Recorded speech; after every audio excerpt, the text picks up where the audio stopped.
if anybody wanna have a question. Were you gonna talk about location independence as well? I think that will be a different. That's a different speaker. That's a different next speaker. month I have a Yeah. I have a speaker next month. Yeah. So if anybody have any questions, that's the time to ask right now. Okay. What states have you lived in before? Pardon? What states have you lived in the States before? Cause it said on your profile that you've been to the States, but have you lived? No, I never lived in the U.S. I just traveled through there. Nice. Yeah, because for me, it's U.S. is just like, I go there to visit, but it's not a country I want to live, right? Because I like to live in Canada, so. Heidi, did you use miles and points for airfare or travel, or just money for booking flights? Just money. Just money. Just money. Because I think at the time I didn't look into travel hacking and stuff like that. Right. So I didn't really have like, any idea about like, people, there's been people talking about fire frequent points and stuff like that. A lot of times the time it wasn't applied to Canada. Right. So it was just like, I didn't really look into it. I was like, forget it, I'm just gonna. And how far out would you be researching for flight and fares? Oh, like, I don't know, 2 weeks ahead? Okay, so I don't- very last minute. Yeah, very last minute. You don't need somewhere so close, no. It's so far ahead, or like some people, they have certain work schedule, they go like, I need to book this trip like 6 months ahead. And I was like, okay, that's too far ahead. For me, it's like 2 weeks, or maybe, sometimes I book flight 3 days ahead. Right. Yeah. How did you communicate with the locals if they don't speak English very well, or that girl that you went traveling with for 3 weeks? Google Translate. What? Yeah, that's why you need to carry a smartphone. You don't have to use a smartphone.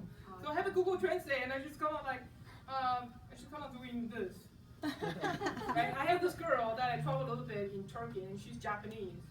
And Japanese are like the king of rapid traveling, because they have little books telling you like where to go and stuff like that, and that's all it follows, and they don't speak a word of English. And me and her, when we travel, we just do like this. Right? The Google Translate and stuff like that. But at the time, I was carrying a little book called Pointed. Just go to Amazon, called Pointed. And it's a little tiny book, and it has all the little picture of everything. So in case you go to places you don't know how to say the phrases and stuff like that, you can just tell people like, So picture. right? But right now you have smartphone, there's apps you can load on, you can do picture, you can use. There's tons of there's more options now than ever than before. Yeah. There's also actually a really cool app out there. It's called Word Lens, and what it does is you can actually take a picture of the sign that you're looking at, and it'll actually translate it to the language of your choice. Oh, Right. Yeah. So Word if you're looking at a sign in Mandarin and you want to know what it says in English, you just pop up your phone and it'll actually translate it. Just the way on it your screen. sounds? Word Lens. Yeah. Yeah. So there's always ways. Like some people are so afraid they're going to some country, they don't know how to speak the language and stuff like that. Don't be afraid. Like you can go to a hostel first. Like I said, you can go to a hostel and people will pretty much willing to help you. Yes. Did you come across a site or any site where you could have access to the really good covering when the best times of the year are to go, where the weather is like? Like, I like traveling when the weather is good and the tourist level is low.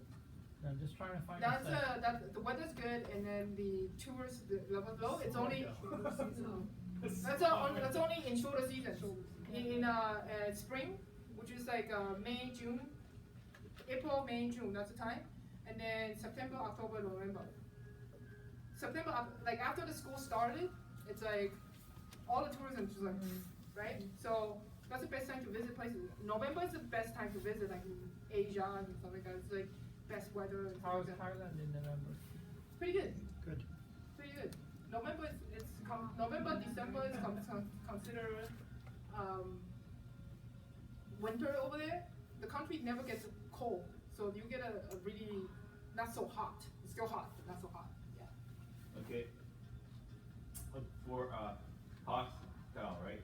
When you went to your hostel, how much did you pay? I know for a hotel, it's like you have to pay like I think $60 a night, but for a hostel, But hostel, it depends. Like say in Canada, our hostel is $30 a night. What about in the States that would be? In States, you can still find hostel for $30 a night, but then now there's Airbnb that you can also pay $30 a night for, like a room or somewhere. That's like for that hostel Yeah. place, and for a hostel you just have to look online, like Yeah, you can go online and book it with the Hostel World, Hostel Booker. on their website for it, or Yeah, they were listed. You can just so Google just it. write your hostel, look it up online. Yeah, yeah. And then in the States, like I like to do a cross the state world trip, like a trip sometimes, but I think I'm gonna do a camping style. I find camping US is so cheap. It's like ridiculously cheap. So it's like I would do the camping style in the US. But like if I go into Southeast Asia camping, probably not. Yeah, 'cause- Yeah, well my destination would be Yeah. like Pennsylvania State or yeah, like if you go to any camping site in the States, it's so cheap. It's like you get the same standard camping site. Where's cheap. that? That's There's one in Thailand. Yeah. Yeah. How high did you climb before you? I don't know. Came down. I have no idea. More than 30. I have no idea. Yeah. Any more questions? Patty? Yeah. I have two questions. One is, we arrived late, so I didn't catch what your vocation was before you left for the trip, so that's question one, and what you did freelancing. And the second part is when you traveled, did you find as a single woman, there was any like more specific challenges that you had, like your own safety? I missed any of that. In Well, just traveling on your own, right? So at some points you're with people for sure, but like you said in Brazil, you wouldn't want to necessarily be on a bus 30 hours. So as a single woman traveling, what kind of issues were there? And then the other part, which was earlier, is what was your job prior to leaving? Okay. My job prior to my phone, I was a professional web designer here. Web designer, okay, Yeah, and so I work for freelancing. Shaw and those large corporations. Okay, Yeah, so I'm also a freelancer for web design. okay, So which is kind of funny. I should have done my website. okay, But as a single woman traveling, you can say it's advantage, and you would say it's a disadvantage, yeah, right? Because some countries, like the man there is just ridiculous. That is just right, they will. It doesn't matter, like what kind of shape you are. As long as you are female, they will try to get you, right? But you can use it as your advantage. right, Like say for example in Turkey, there was this tour guy trying to hit on me and this Japanese girl, and then I was just saying, okay, we would like to go see these places, and you're like, okay, let's go, and I said, yeah, sure, we'll go, and then he take us to places, and you're thinking like we can do anything further than that, and I said, no, I think we're okay, we're done. So use your judgment. Right. And also at the same time, couchsurfing hosts like to take a lot of them like to take girls, so that's another advantage. Right, so a lot of times hosts don't like take guys for some reason, but they will take girls. So that's another advantage. So just saying. So you just use it. So just use it as a, if I go in Canada, USA, Europe, it's like you're just Asian, who cares, right? But if you're in South America, you're like, oh my God, you're exotic. Did you take a lot of these with a DSLR, or did you use your iPhone cam? Both. Oh, okay, because these Yeah. are stunning. Like this one is with my iPhone. At the time, I had carried iPhone 4. So Okay. this is with the ice cave in Salzburg, and this one is in Vienna, I think. What This is camera over do you in use? Where that? Vienna, Vienna. Austria. Yeah. Austria. Yeah. And this is in Berlin. Yeah. Bridging on that couchsurfing comment, you have to actually, as a woman, you have to learn to be persistently saying no, because guys will actually ask again and again and again, Yeah. and people. But people are not. But people are Yeah. like, some guys they probably will try to be aggressive. Like for example, I have all my wonderful experience with couchsurfing, except this one place that I actually had to jet early, because in Amsterdam I actually had this guy hosted me, and then he was just kind of creepy. Yeah. When I say creepy, it's like I go in there and he said, well, my place only have 2 bedrooms. You sleep in one another room.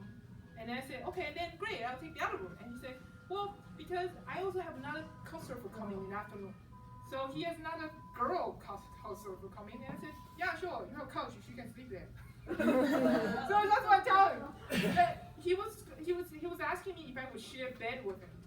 Yeah, right. And then I was like, no, that's kind of weird. No, I don't want to do that. So he kind of like backed off, right? So I sleep in a room, the girl came and stayed on the couch, fine. Then the next day, for some reason, he invited 2 more guests to come. So now we really ran out of room. And then so I already sent out to another couchsurfing host like in Harlem. We're like, okay, I need a find a place to stay, and you want to take me.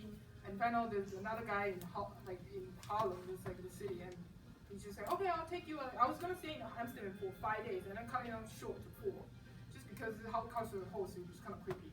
So, and then so he basically invited this 2 girls in, and then we had 1 day overlap, and then so 2 girls came in, and then he knew I said no, and then the 2 girls come in, he's like, well, we're kind of running out of room here, so will one of you share a bed with me?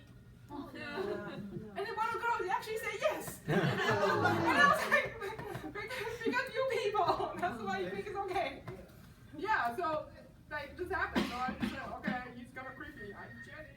So, but most of the time, like my host, nobody had a problem, nobody, and everybody's like super friendly. Some people like even take me out for hikes, and then some people like treat me meals. And some people even gave up their own room and for me to sleep. It's incredible how nice people are. It's incredible.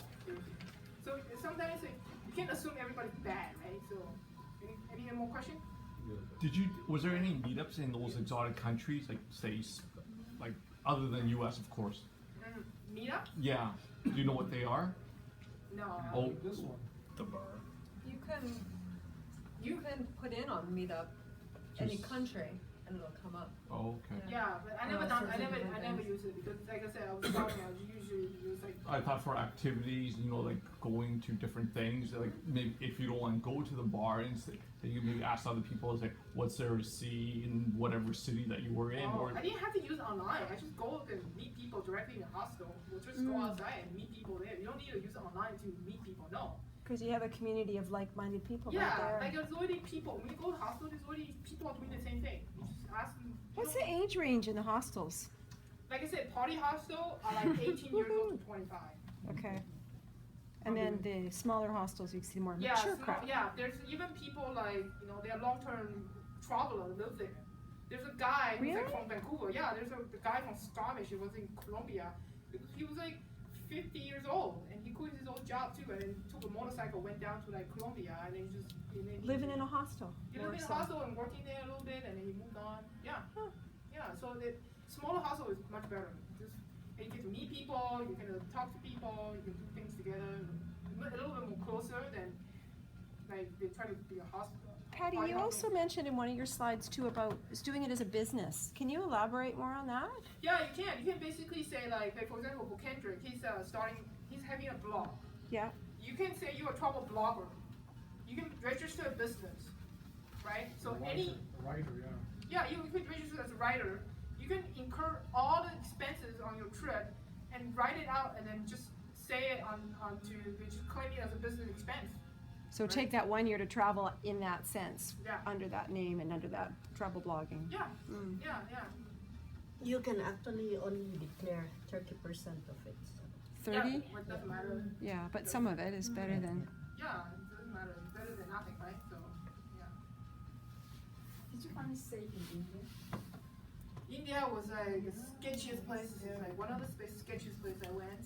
It was it was interesting, but it was just like, like sometimes just so frustrating, and it's just like, I don't want to be here anymore. It's so annoying. Because people go there, they have 2 experiences. Either they love the country or they just hate the country. And I'm the second type of people. But a lot of my story is from there, right? Because it's just like this country just like give you like a face palm and. Why did you hate it? Well, just mainly because like people try to scam you, upside down, inside out, right? It doesn't matter. Like, and then the man, like I said, it's also a country with Muslim, with like Hinduism, and they are like Christian people, all 3 of them. But the men there, like, they still think they are like they have the ego. They see you a woman, you're an Asian woman traveling by yourself.